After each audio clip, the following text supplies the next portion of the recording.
Bueno, mi nombre es Eliana Urazán.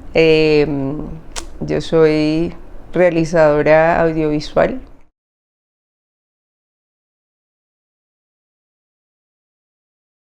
Son niños entre los 8 y los 12 años de edad.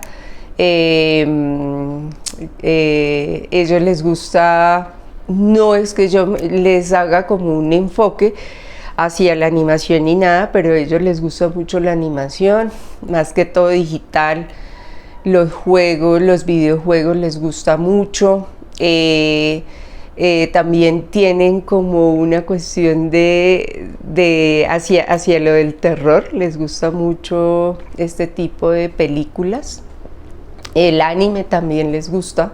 La mayoría son de colegios públicos. Hay algunos de homeschool también, y eso es un poco pues como la característica de los niños.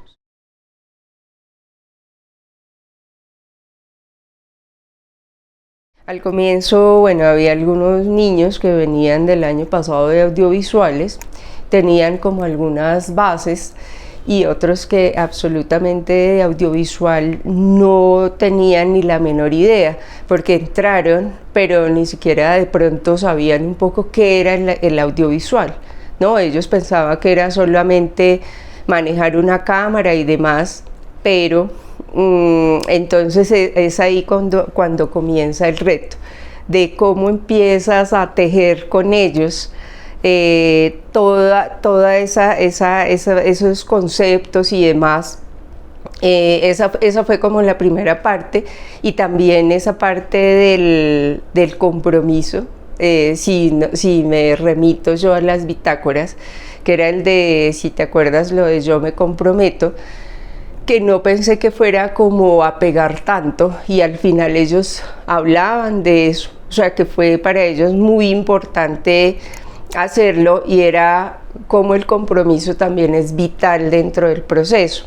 Entonces, como ellos empiezan a hacer con las manos, me voy a comprometer a esto y lo otro, y pensé que iba a hacer eso como muy sencillo, pero no, tuvo como una trascendencia ahí. Ese fue como el inicio, porque el inicio, claro, es como la exploración, cómo empezamos a explorar, cómo empezamos a entender también los conceptos del audiovisual.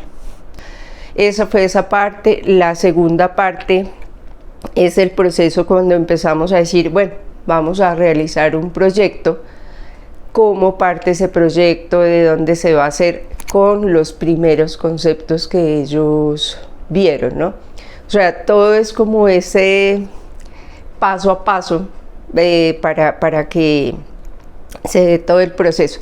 Entonces esa parte fue ya como el desarrollo de la escritura creativa, de qué iban a hacer y cómo partía de su mirada, ¿no? Que ahí vuelvo y digo, ellos le tienen, o sea, no les gustan mucho las películas de terror a todos, pero como creo desde mi miedo otra mirada distinta. Y así fue que ellos lo hicieron, porque fue un proyecto más o menos pues como para ellos de terror o de suspenso. Y ya la tercera parte es cuando se da el desarrollo de todo ese proceso y ese proyecto, y es como todo el resultado de lo que ellos hicieron.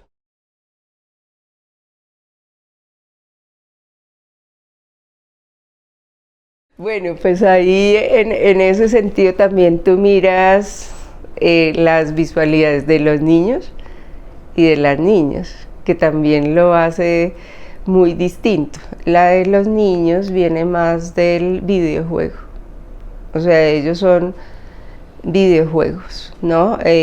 No me acuerdo cuáles, porque te nombran un montón, pero el enfoque sí va como mucho a eso, y el de las niñas va más como hacia Barbie, hacia lo de las princesas, a este tipo de películas más fantásticas.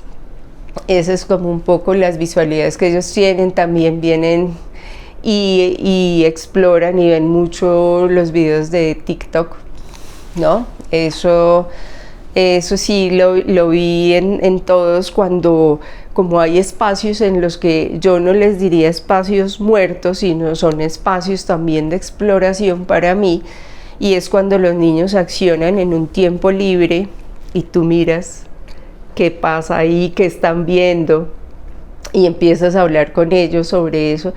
Pero sí, TikTok, YouTube, que los youtubers y demás, como estos influencers también, eso es, digamos así, como lo más básico. Y vuelvo y retomo yo, las películas de terror también son como digamos, el fuerte ahí, ¿no? Entonces, que el Aro, que Annabelle, que es ese círculo ahí que siempre veo. Pero el videojuego,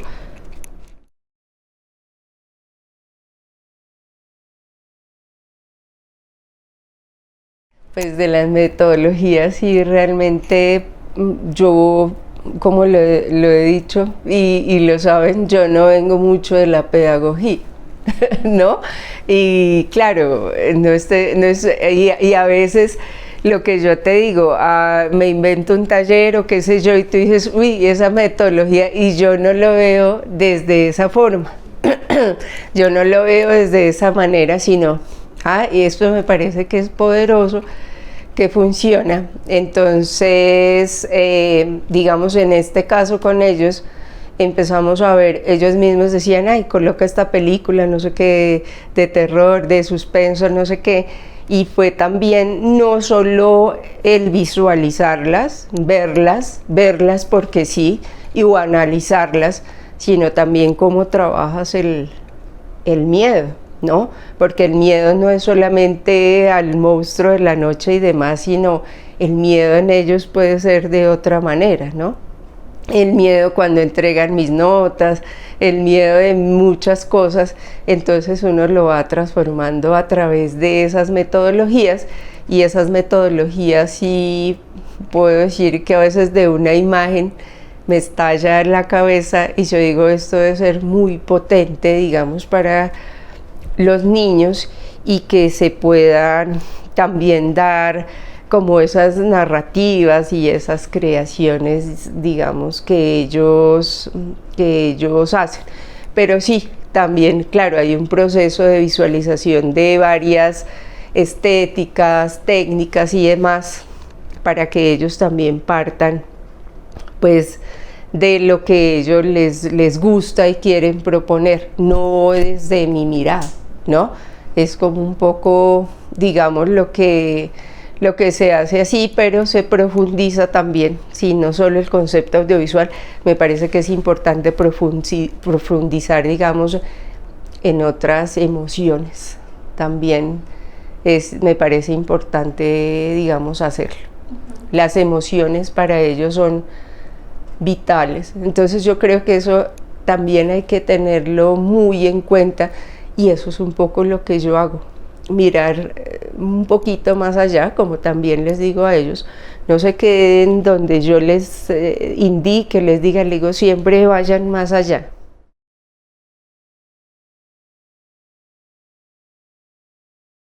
Pues claro que es importante saber lo que ellos ven, lo que ellos consumen, lo que también no les gusta, ¿no? A veces eso también es importante, saber qué no les gusta, ¿no? Todo puede ser que les gusta y que les explota pues todas sus emociones, pero sí está bien integrarlo dentro del proceso. Y al integrarlo también vuelvo yo con esto, que es romper ese esquema de repetir lo que ustedes están viendo, o es crear a partir de su propia mirada, ¿sí? La idea, siempre que les hablo a ellos, es no repetir, es no volver a crear, porque son niños porque siempre el adulto es el que crea el audiovisual para él, ¿no? Tú tienes que ver esto porque yo tengo una formación así y así, entonces tú vas a ver esto. Entonces siempre les hablo de eso y les digo, bueno, ¿y por qué no rompemos eso, esa regla y ese esquema, y ahora el niño es el que crea para el niño mismo, ¿no? Y cómo, digamos, crean ellos otras estéticas, porque también necesitamos como una alfabetización audiovisual, ¿sí? ¿Cómo me vuelvo crítico cuando estoy viendo algo? ¿Sí? ¿Cómo lo percibo también? Entonces me parece que sí es importante que esté la parte de la formación audiovisual.